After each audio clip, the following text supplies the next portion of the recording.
Amém, queridos irmãos, chegamos à quinta-feira, quarta semana.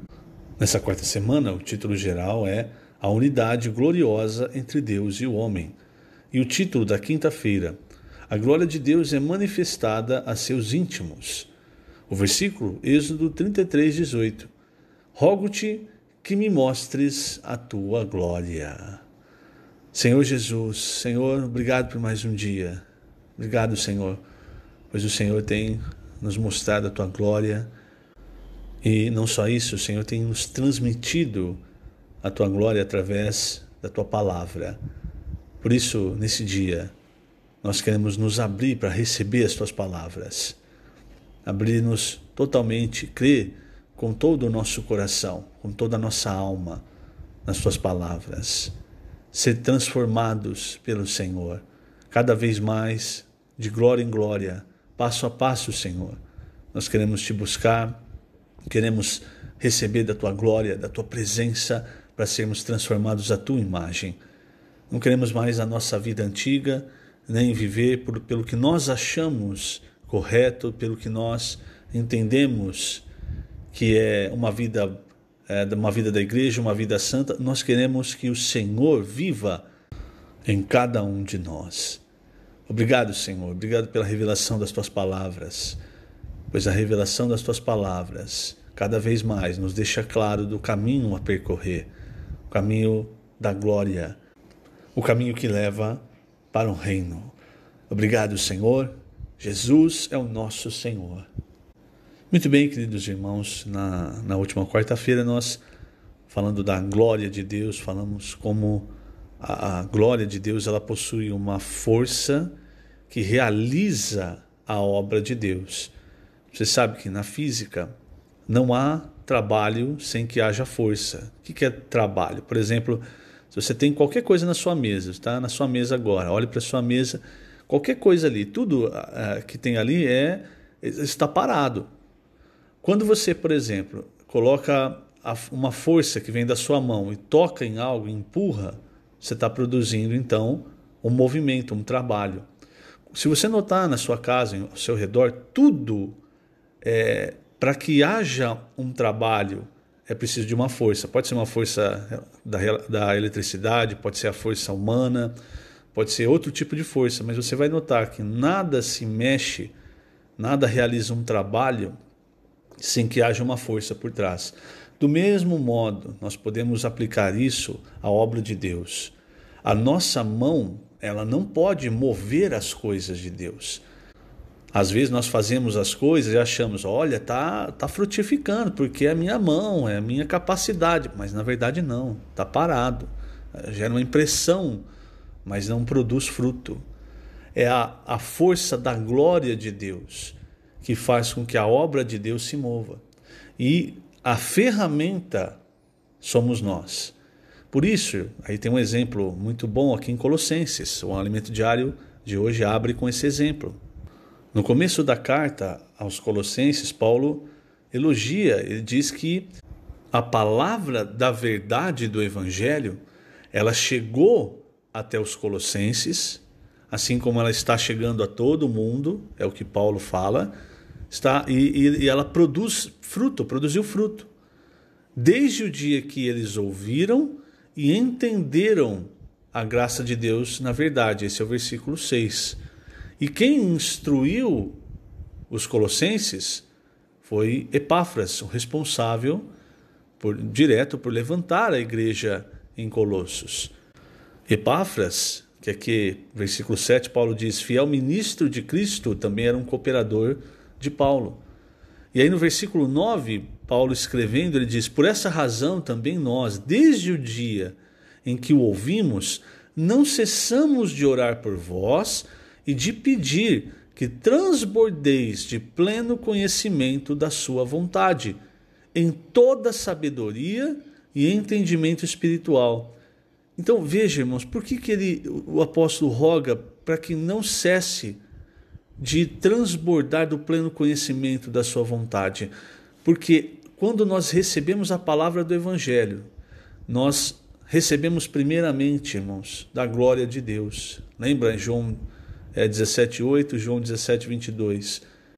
Ali mostra que o meio do Senhor transmitir a glória do Pai para nós é através da palavra.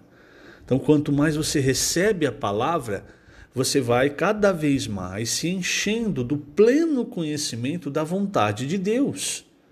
E esse pleno conhecimento não é apenas um conhecimento que vai ficar na sua mente, mas é um conhecimento que vai atuar na sua vida, vai transformar a sua vida, e isso vai produzir frutos. Aí o versículo 10 diz: a fim de viverdes de modo digno do Senhor, para o seu inteiro agrado. Se nós não conhecemos plenamente a vontade de Deus, nós não vivemos de modo digno do Senhor para o seu inteiro agrado. Daí a importância da palavra, a importância também da palavra profética que nos traz a revelação da palavra de Deus. Veja, irmãos, para quê? Para que nós vivamos para o seu inteiro agrado. Senão, eu vou viver de acordo com o que eu acho que vai agradar a Deus. Novamente a história de Abel e Caim. Enquanto um resolveu viver segundo a palavra, o outro resolveu tentar agradar a Deus pelo que ele achava que poderia agradar a Deus. Não é assim, irmãos. Então, continuando aqui, o versículo 10. A fim de viverdes de modo digno do Senhor, para o seu inteiro agrado, frutificando em toda boa obra e crescendo no pleno conhecimento de Deus. É um ciclo. Conforme você recebe a palavra, você vai transbordando do pleno conhecimento da vontade de Deus.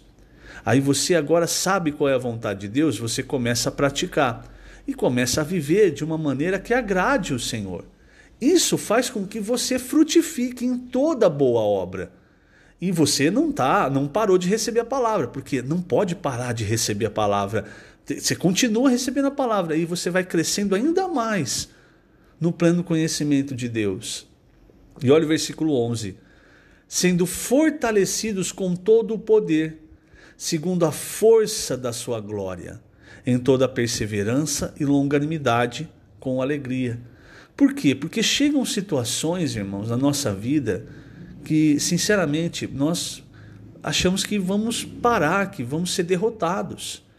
Mas aí se você está recebendo a palavra, você está recebendo também a glória de Deus. E a glória de Deus, como nós vimos, ela não é só um brilho, um resplendor, ela não é só para honra, como nós vimos nas vestes do sumo sacerdote, ela também é o poder de Deus, é a força com que Deus leva adiante a sua obra.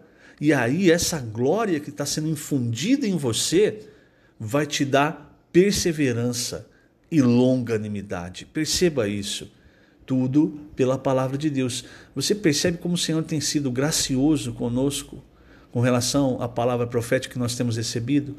Quanto essa palavra tem falado conosco, irmãos, para nós fazermos a obra de Deus, não de acordo com a nossa vontade. E tem explicado. Tudo é de acordo com a vontade de Deus.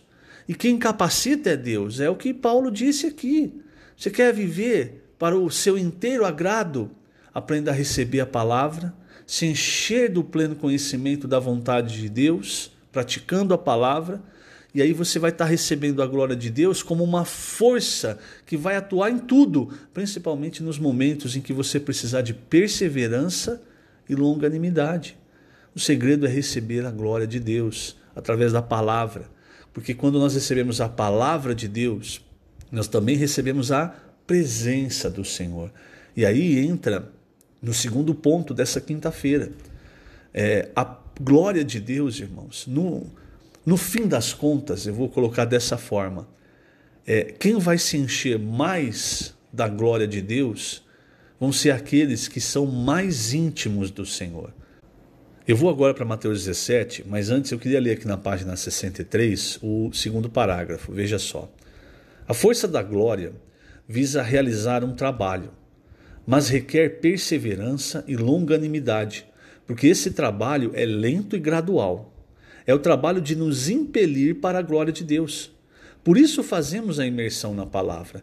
É por essa imersão constante na palavra, com perseverança e longanimidade, que ela gradualmente trabalha em nosso ser, introduzindo-nos na glória de Deus.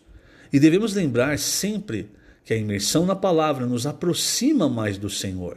e é para os íntimos que ele manifesta a sua glória. Então veja, lembre-se do cenário de Mateus 17. O que acontece ali? O Senhor, ele tinha vários discípulos, não eram só 12, tinham vários discípulos. Certa vez ele mandou 70 deles pregando o evangelho, salvo engano era esse número. Agora, dentre todos os discípulos, dentre as mulheres que cooperavam com o Senhor escolheu 12 para ser os apóstolos. Mas veja, irmãos, mesmo dentre esses 12, quem subiu ao monte em Mateus 17 para ver a glória de Deus? Só 3 discípulos, Pedro, João e Tiago. Você acha que eles subiram porque eles eram os melhores? Provavelmente, irmãos, o Senhor os levou porque ele percebeu nos 3 um coração de busca, um coração que queria cada vez mais ser íntimo do Senhor. A voz vai falhando. Perdoe-me. Então, o que o Senhor viu? Ele viu naqueles 3 um coração de busca. E aqueles 3, você pode perceber nos evangelhos, eles estão sempre próximos ao Senhor. Foi orar no Getsemane, quem o Senhor levou? Levou os 3. E o restante, os 9, irmãos, olha só. Onde eles estavam? Eles estavam lá no pé do monte, brigando com as coisas terrenas, tentando expelir um demônio, e não conseguiam. E aí quando o Senhor desceu, o que o Senhor falou? Essa casta que vocês não conseguiram, só se expele com jejum e oração. Mas o que o Senhor quis dizer aqui, quando ele disse jejum e oração, não é simplesmente você estar em jejum e oração, uma coisa alheia. Ele quer dizer, você está em jejum e oração porque você está buscando a glória de Deus, o poder que vem da glória de Deus. Esse poder faz você expelir um demônio.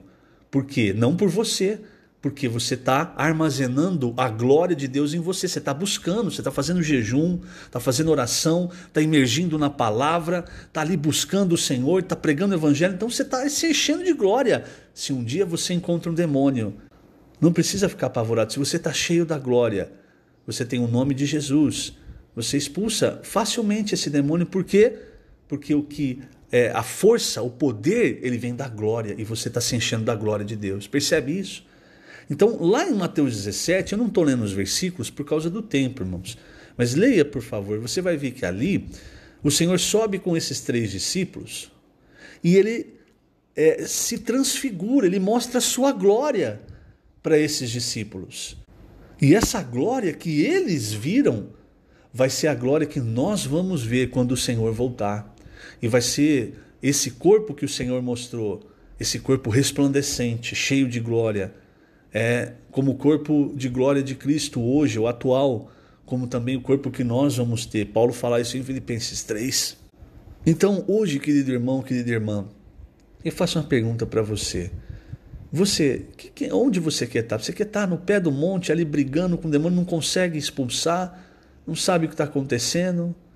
Ou você quer estar lá em cima, desfrutando da revelação e da glória do Senhor? Porque essa palavra, irmãos, essa palavra é para nos levar para o reino. Lá na sua segunda epístola, no capítulo 1, Pedro, ele cita esse episódio. E ele fala que eles foram testemunhas da glória de Deus. Eles foram testemunhas oculares da majestade, da glória do Senhor Jesus. O que quer dizer isso? Quer dizer que a glória, ela está ligada à presença de Deus. Ninguém tem a glória de Deus sem a presença de Deus.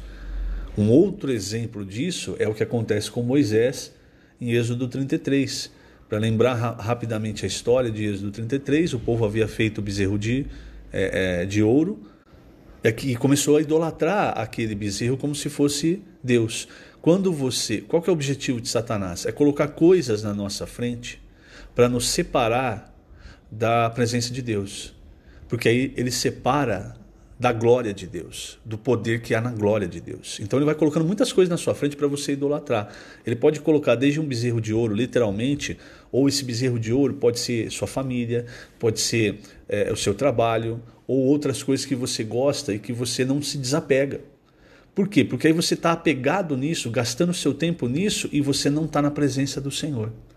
Então, veja só, irmão, se ele tira você da presença do Senhor, se ele tira você da palavra, se ele faz você, às vezes, ouvir a palavra uma vez por semana, e aí mesmo assim você está na reunião, não está nem ouvindo direito, você não está ouvindo mensagem, não está lendo a Bíblia, não está lendo livro espiritual, não está buscando a palavra. O que ele fez? Ele apartou você da glória de Deus. Perceba isso. E aí você não vive de modo digno e aprazível, não é? De acordo com o Senhor, de acordo com a vontade do Senhor, que é aquilo que nós começamos a falar na quinta-feira. Veja as consequências de tudo isso.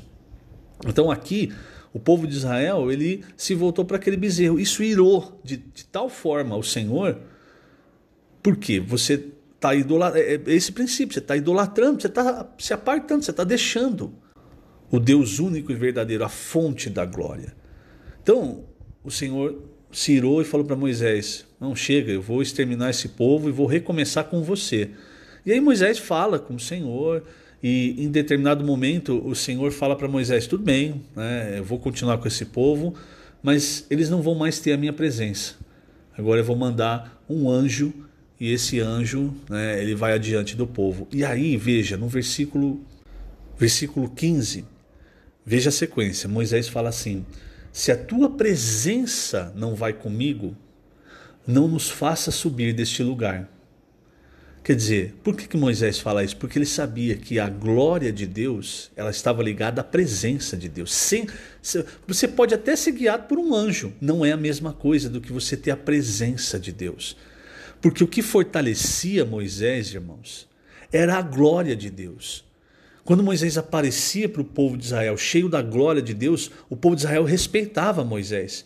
E Moisés era alguém ciente, ele tinha ciência de que ele não era ninguém, de que ele não conseguiria liderar o povo de Israel mesmo com um anjo à frente deles, que ele precisava do poder que vinha da glória de Deus para isso. Então, ele disse para o Senhor: se a tua presença não vai, quer dizer, se a presença não vai a glória. Não tem a força que Deus supre, como nós vimos em Colossenses. Então, se a tua presença não vai, Senhor, então é melhor nem fazer a gente subir. E depois, no versículo 18, ele ainda mais ousado, ele pede: Senhor, eu quero ver a tua glória. Ou seja, rogo-te que me mostres a tua glória. E aí o Senhor fala para ele: olha, Moisés, você não pode ver minha face ainda, porque homem nenhum que vira minha face pode sobreviver. Então eu vou pegar você, Moisés, e eu vou colocar você sobre a fenda da rocha.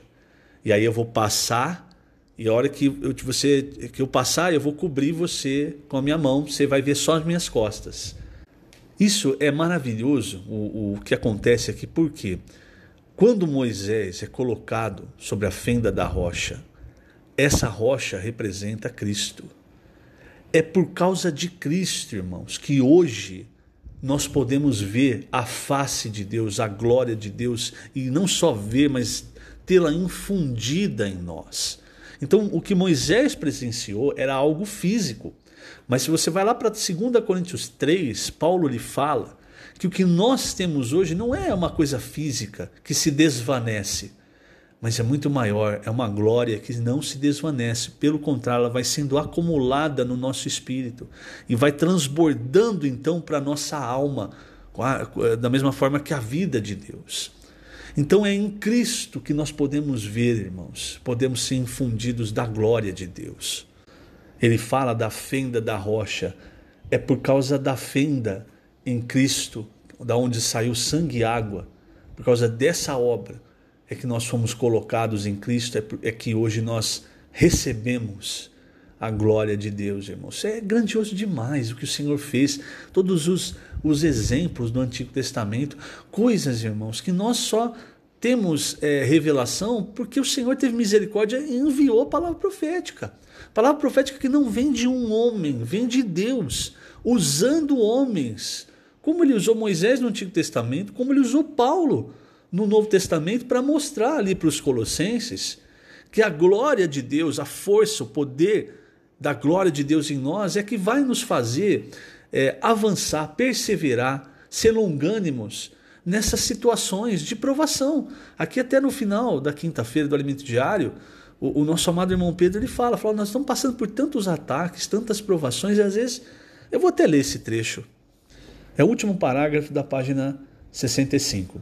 Nos últimos tempos, temos passado por muitos ataques, mas ainda assim sentimos-nos seguros e amparados. Os ataques às vezes são tão ferozes que, como seres humanos, sentimos medo. Então questionamos: Senhor Jesus, será que estou sozinho nesta luta? Nessas horas, o Senhor nos mostrou sua presença por meio de sua glória. Compreendem agora o que é a glória do Senhor? Ela tem poder e força, tem a presença e a garantia de segurança.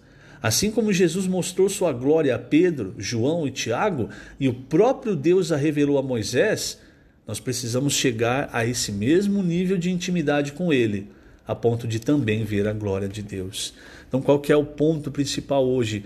Seja íntimo do Senhor, querido irmão. Busque o Senhor.